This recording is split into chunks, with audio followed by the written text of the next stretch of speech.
নমস্কার বন্ধুরা, আজ চলে এসেছি একটা নতুন ধরনের রেসিপি নিয়ে। আজ তোমাদের সাথে শেয়ার করব অনুষ্ঠান বাড়ির মতো পটল চিংড়ি। পটল চিংড়িটা অনুষ্ঠান বাড়িতে যেইভাবে রান্না করে সেইভাবেই আজকে করে তোমাদের দেখাবো। তার জন্য এখানে আমাদের চিংড়ি লাগবে।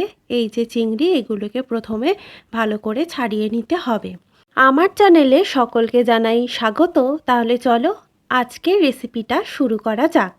এখানে আমি নিয়ে নিয়েছি নারকেলটাকে আমি মিক্সিতে পেস্ট করে নেব। আর পটল চিংড়ির জন্য আমাদের পটল তো লাগবেই। আমি এখানে পটল আর আলু কেটে নিয়েছি। আমি একটা পটলকে দুটো ভাগ করেছি। চলো তাহলে প্রথমে এই আলু আর পটলটাকে ভালো করে ভেজে নেব।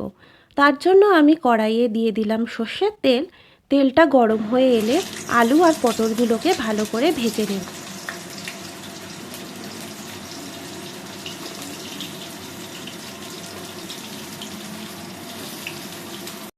পটলটায় আমি সামান্য হলুদ আর নুন দিয়ে ভালো করে পটলটাকে ভেজে নেব। দেখো আমি নুন আর হলুদটা দিয়ে দিলাম। এবারে লাল লাল করে পটলগুলোকে প্রথমে ভেজে নিতে হবে।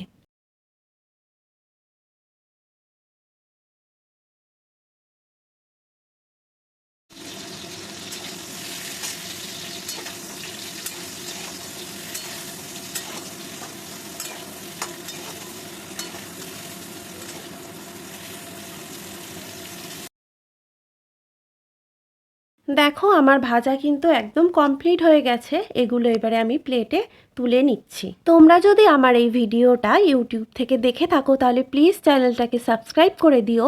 আর ফেসবুক থেকে দেখে থাকলে পেজটাকে অবশ্যই ফলো করে নিও এরকম নতুন নতুন রান্না দেখার জন্য। চলো পটলটা ভাজার পর আমি ওই একই তেলে চিংড়ি মাছটাকে প্রথমে ভেজে নেব। দেখো চিংড়ি মাছগুলোকে ভেজে নিলাম। চিংড়ি মাছগুলো কিন্তু বেশি কড়া করে ভাজবো না। বেশি কড়া করে ভাজলে শক্ত হয়ে যায়, খাওয়ার সময় ভালোও লাগে না। তাই হালকা লাল লাল করে আমি চিংড়ি মাছগুলো ভেজে নিলাম।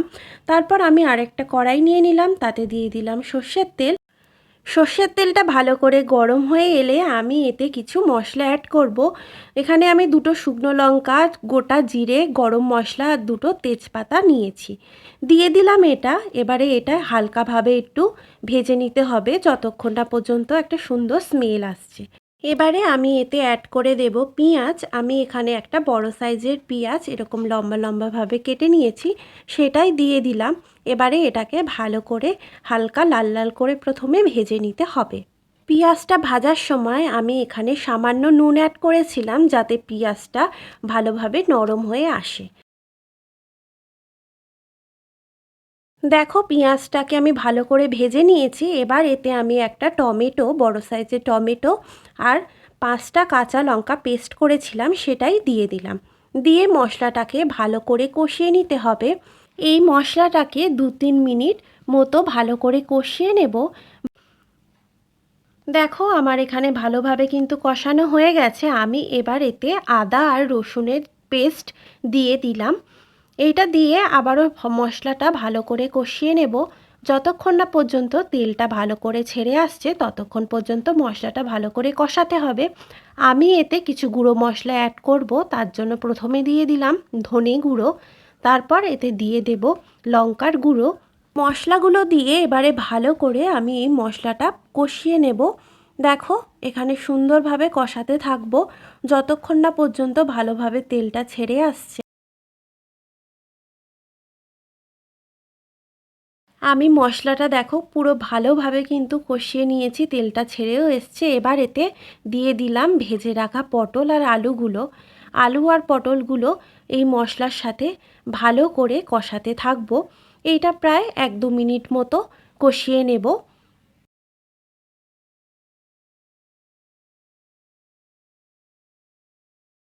দেখো কষাতে কষাতে কালারটাও কত সুন্দর এসেছে। এবারে এতে অ্যাড করতে হবে নারকেলের দুধ।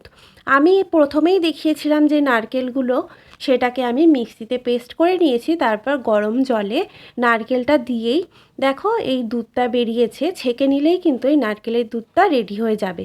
সেই দুধটাই দিয়ে দিলাম। পটল চিংড়িতে মেন এই দুধটা দিলেই কিন্তু টেস্টটা বেশি সুন্দর হয়। নারকেলের দুধটা দেওয়ার পর সব কিছু ভালো করে মিশিয়ে নিলাম, নিয়ে তারপরে এটা ঢেকে দেবো যতক্ষণ না পর্যন্ত একবার ফুটে উঠছে। ভালো করে কিন্তু ফুটে উঠেছে। এবার আমি ভেজে রাখা চিংড়ি মাছগুলো দিয়ে দেব। চিংড়ি মাছগুলো দিয়ে পটলের সাথে ভালো করে সব কিছু মিশিয়ে দেব। রান্না কিন্তু প্রায় হয়েই এসছে। এত কম উপকরণ দিয়ে এত তাড়াতাড়ি একটা অসাধারণ অনুষ্ঠান বাড়ির মতো পটল চিংড়ি খুব সহজেই বাড়িতে রান্না করে ফেলতে পারো তোমরা সবাই। দেখো প্রায় 3-4 মিনিট ফোটানোর পর আমি এতে এবারে চিনি অ্যাড করে দিলাম।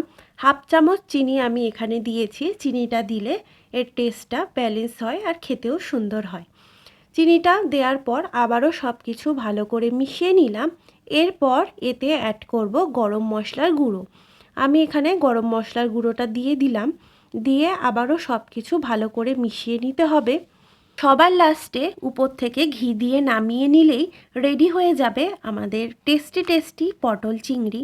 দেখো পুরো রেডিও হয়ে গেছে। এবার তোমাদের তুলে দেখাচ্ছি যে কতটা সুন্দর দেখতে হয়েছে। খেতেও কিন্তু অসম্ভব সুন্দর হয়েছিল। এই রেসিপিটা পাতে থাকলে আর অন্য কোনো কিচ্ছু লাগবে না। আজকের এই রেসিপিটা তোমাদের কেমন লাগলো অবশ্যই জানিও। ভালো লাগলে একটা লাইক কমেন্ট শেয়ার করে দিও। আজকের ভিডিও তাহলে এটুকুই। আবার দেখা হবে নতুন রেসিপির সাথে। তাহলে চলো আজকের মতো টাটা। সবাই সুস্থ থেকো, ভালো থেকো। দেখা হবে আবার নেক্সট ভিডিওর সাথে। চলো বাই।